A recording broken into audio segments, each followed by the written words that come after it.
The New Orleans Saints look to set the tone not just for week one, but their entire 2024 season with a perfectly constructed opening drive. We got all that and a little bit of lanyard for you on today's episode of Locked On Saints.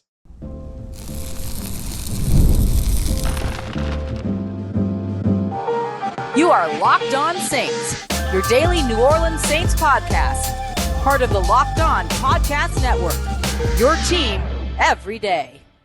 What is good, Who Dat Nation and Who Dat family? I am your host, your friend, Ross Jackson, New Orleans native, your New Orleans Saints expert and credentialed member of the media covering those New Orleans Saints as a Saints beat writer over at LouisianaSports.net and Saints analyst on WWL TV. And on today's episode of Locked On Saints, we're diving into the tape. We'll break down some smaller film notes, including how the offensive line performed, Derek Carr embracing the petty of New Orleans. We'll get into all that. We'll also dive into the amount of motion and play action the New Orleans Saints used and how it changed the game for them against Carolina. We're going to open everything up with the tone-setting, perfectly constructed, and well-executed opening drive for the New Orleans Saints. We appreciate you very much, as always, for being here and for making us your first listen of the day every day, and for being an everydayer here on the show, which is a proud part of the Locked On Podcast Network, your team every day. Well, the New Orleans Saints needed to start their 2024 offseason with a bang, and they did it with a 5-play touchdown drive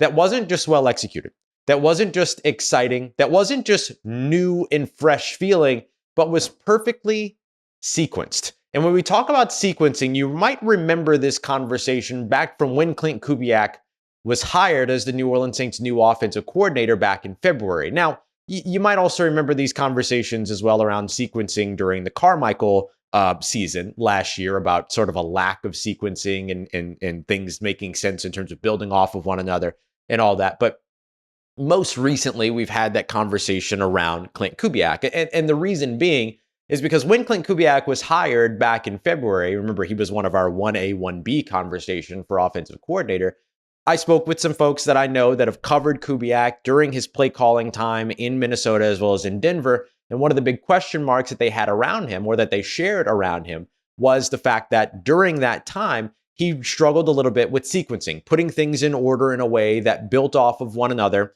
And so that the third step that you call, or the third play that you call, is made more effective and impactful by the first two plays that you had already called. So how do you build off of your play calling? And that was a big thing that was often brought up when talking about what didn't necessarily work for Klint Kubiak during his Minnesota days and during his Denver days. Now, he spent a year with Kyle Shanahan and the San Francisco 49ers coaching staff and arrived here in New Orleans. And I kind of gave the vote of confidence that I don't think that will be an issue for him here in New Orleans. And the Saints' 5-play touchdown drive absolutely proved that, as well as the remainder of that game. But that 5-play touchdown drive not only established sort of the tone of the week one matchup against the Carolina Panthers, but for the Saints, they're hoping that establishes the tone on the offensive side for their entire 2024 season. So how did Klint Kubiak do it? Well, the first thing that you see, the very first play, is what? An outside zone run to Alvin Kamara.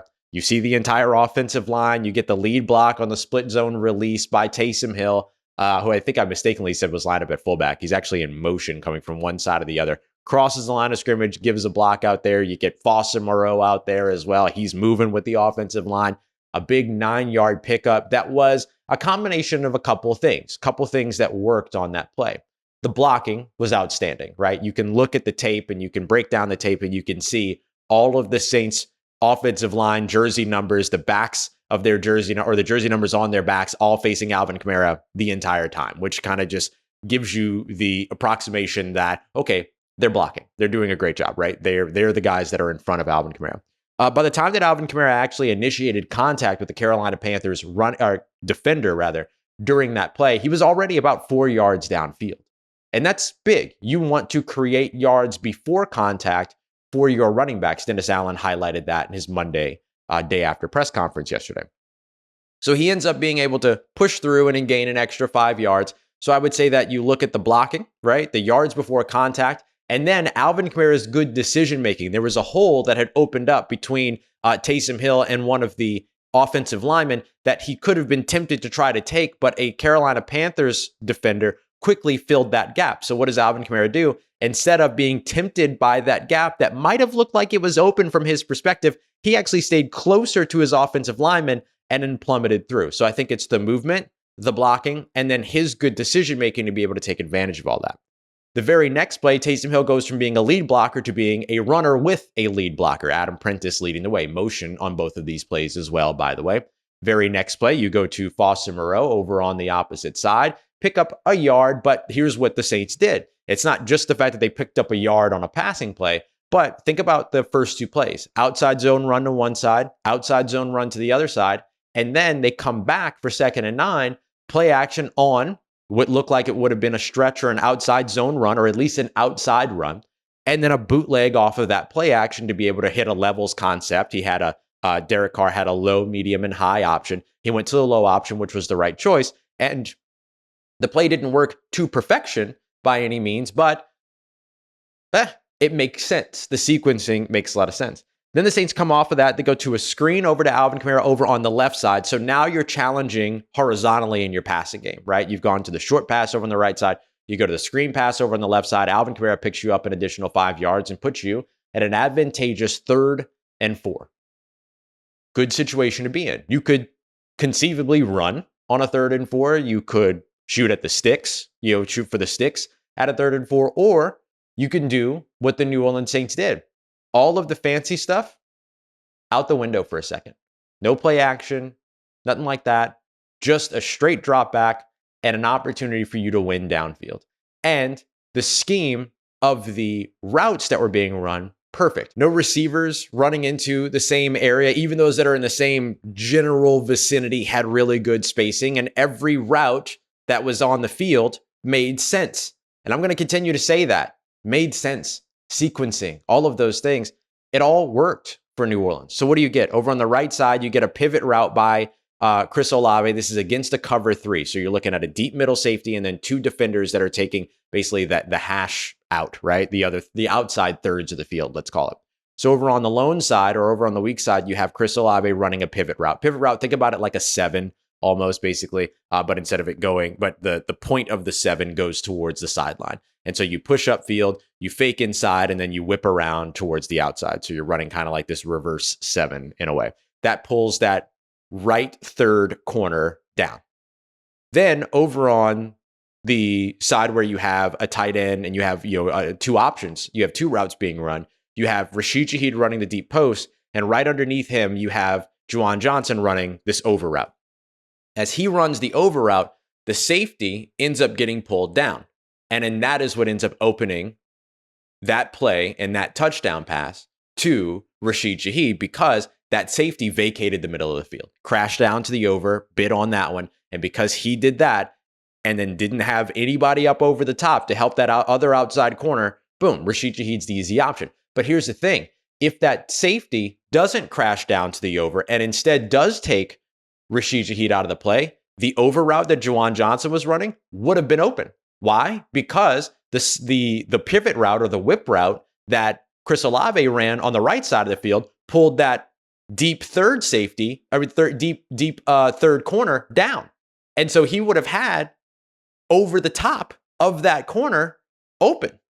And then that safety would have been pulled away by Rashid Shaheed. So they would have been able to put that one over towards the sideline.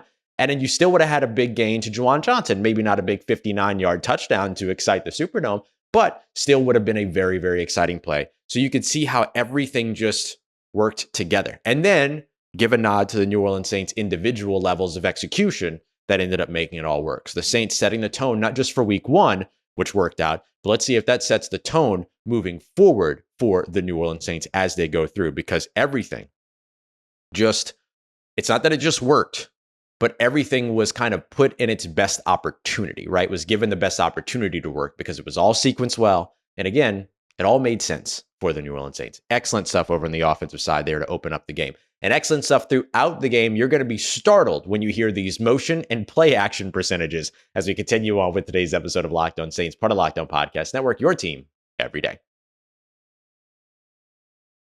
Today's episode of Locked On Saints is brought to you by our friends at Hims. All right, come on, let's be real. Bald man to balding man, I get it, all right? Not everybody likes the look, the look, the bald look. And a lot of folks lose a lot of confidence when it comes to it. But it's time for you to get your confidence back along with your hair with our friends over at Hims. The process is simple. It's 100% online. You meet with a medical professional and a medical provider, and if they determine that treatment is right for you, it shows up directly to your door. So start with your free online visit today at hims.com/lockedonnfl. That's HIMS.com/lockedonnfl for your personalized hair loss treatment options.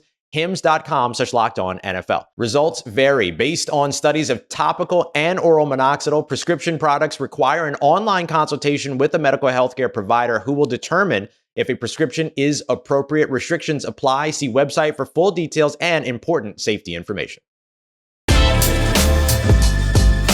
All right, family, you are not going to believe these New Orleans Saints motion and play action percentages, but you're going to be excited by them because it's exactly what you were hoping for. We appreciate you very much, as always, for making us your first listen of the day here on the Locked On Saints podcast. Don't forget to go and check out the new Locked On NFL podcast, the Madman Tyler Rowland, every morning. And then soon after, the Barbershop with Tony Wiggins, giving you a double daily dose of NFL talk, analysis, and conversation. Go and check them out today, wherever you get your podcast.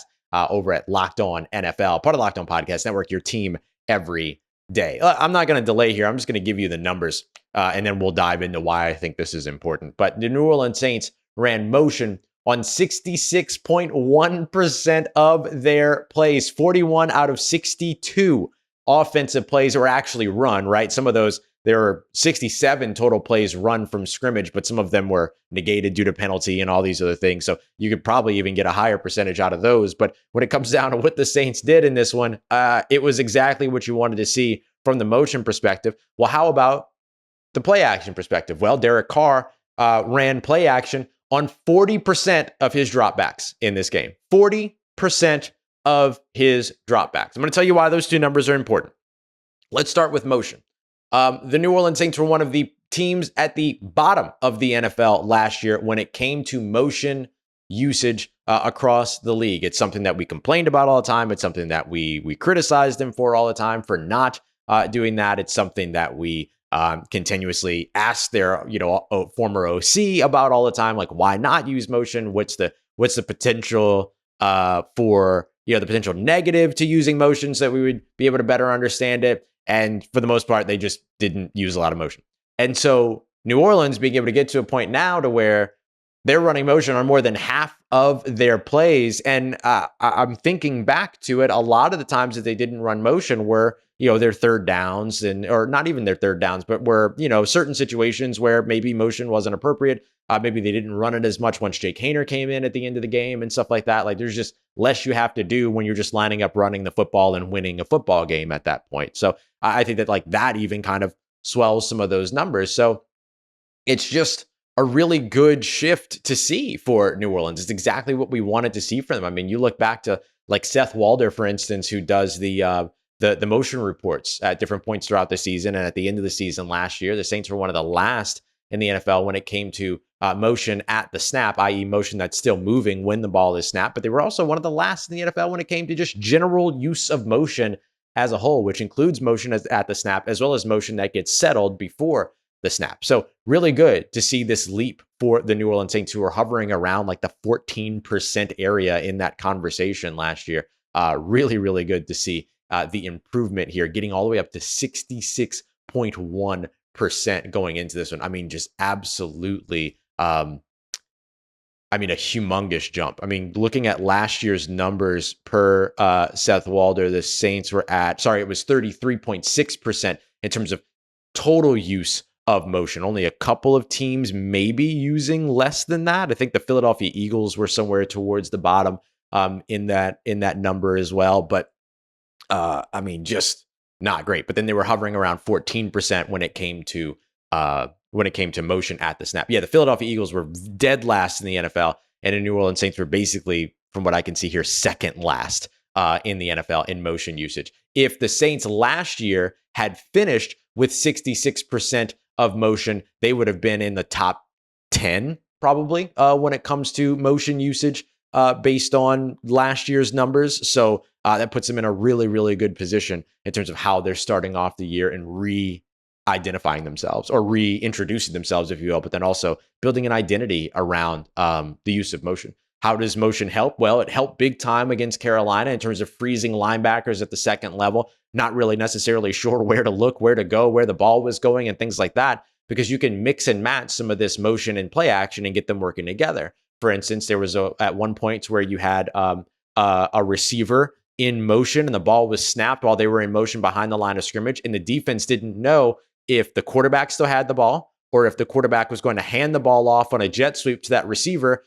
And then they also didn't know if they didn't hand the ball off to the receiver, if the ball was going to go to the running back behind them. The Saints ended up pulling and throwing on those plays and then picking up some nice yardage in the middle of the field. So it's opened up the middle of the field for New Orleans, who was very, very successful in that area. Completing, I think it was, they were 5 of 6 in the middle area. In the intermediate area, they were 5 of 6, and in the middle of the field, they were like 6 of 6, 7 of 7. That's exactly what you want to see, and all that gets aided by what you do with motion. It also gets aided with what you do with play action. I mentioned that Derek Carr's percentage of play action in this game on his dropbacks was 40% of his passing plays, 10 out of 25 dropbacks on this one. He had a couple of scrambles in there as well. That was a couple of scrambles, which means he only attempted 23 passes, but he still had 25 dropbacks. But that was still a huge part of what you wanted to see from New Orleans too, was putting Derek Carr in position to be able to utilize play action. And, we laid out why that opening run worked for the New Orleans Saints early on in the game, the very first run. And we saw many, many examples of that led to the team being able to consistently lean on play action as they went all throughout. So you saw him take 10 of those dropbacks in play action, 40%. How does that compare to last year?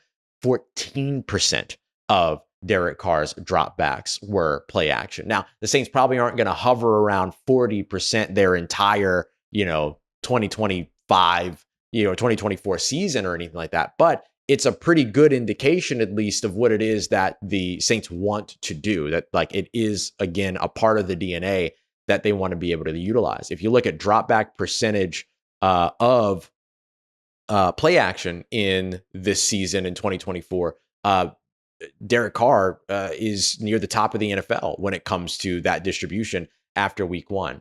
Jake Haener had 1 play action on his 1 drop back, so he gets the 100% nod. But the only players that had more play action dropbacks in terms of percentage of total dropbacks than Derek Carr was Anthony Richardson at 45.8%, and then Justin Fields at 51.7%.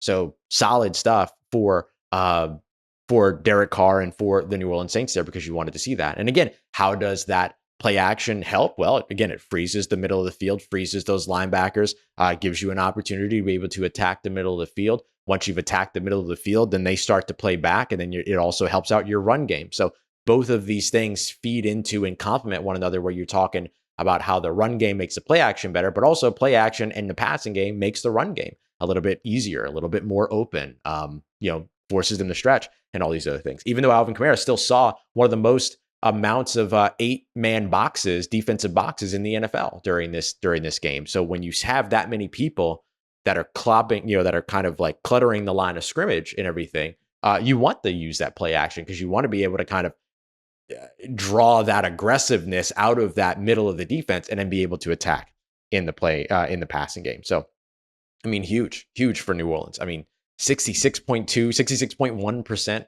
of motion or snaps, including motion, 40% of Derek Carr's dropbacks with play action. This is exactly what you wanted to see. And remember, the days of Klint Kubiak's pass, motion was a big part of what he did, but play action, not as much, but a lot of play action in this New Orleans Saints offense. And so great to see here so far. All right, let's take a look now at some of the other smaller film notes, including how the New Orleans Saints offensive line performed, because they did indeed impress. We got that coming up for you next as we continue on with today's episode of Locked On Saints, part of Locked On Podcast Network, your team every day. Today's episode of Locked On Saints brought to you by our friends over at FanDuel, America's #1 sportsbook. The New Orleans Saints, not favored going into this game against the Dallas Cowboys. Road underdogs in this one, 6.5 points. In fact, the entire NFC South is an underdog by at least 6.5 points. The only team, though, at home with that odds deficit is, of course, the Carolina Panthers, who Vegas is really not buying in on, and understandably so. So you like the New Orleans Saints to win this, to beat the spread there. You like them to potentially upset and win this game. Well, FanDuel is the place to go. And right now, they got a little something different for you, because right now through September 22nd, all FanDuel customers are going to be able to bet $5 and get a free 3-week trial of NFL Sunday Ticket from YouTube TV and YouTube. How awesome is that? Then with your YouTube TV base plan, you'll be able to watch every regular season Sunday afternoon out of market NFL game. All that you need is a Google account, a current form of payment, and you can cancel any time. So just visit FanDuel.com to download America's #1 sportsbook and get started today.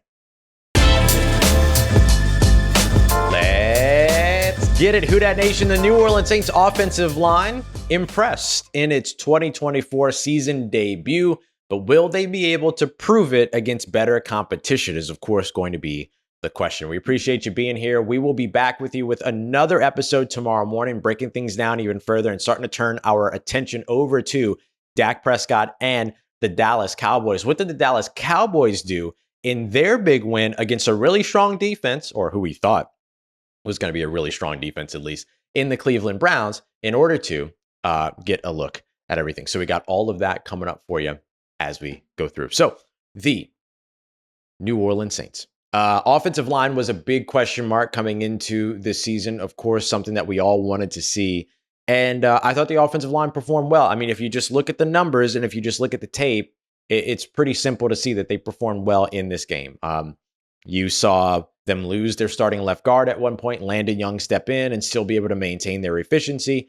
They only really ran one 6 O-line look or jumbo package look in this game. They didn't really have to do a lot of things to kind of trick you into thinking that the offensive line was working. It just kind of worked. And look, tight ends helped every now and then. Running backs stayed back to help in protection every now and then. All that, absolutely. But for the most part, the Saints offensive line held its own as well. And one of the big places where we talked about making sure that that offensive line was able to help out really came down to third downs. And the Saints, of course, managed well on third down, over 50% in terms of their conversion rate on third down. And, you know, the one sack that I don't even know if they really consider it a sack. So there's a lot that they look at, or a lot of things to look at here that tell you that this offensive line performed well. You can look at the individual performances. Head coach Dennis Allen saying on WWL radio the other day that Trevor Penning graded out positive. They were really pleased with the way that he looked.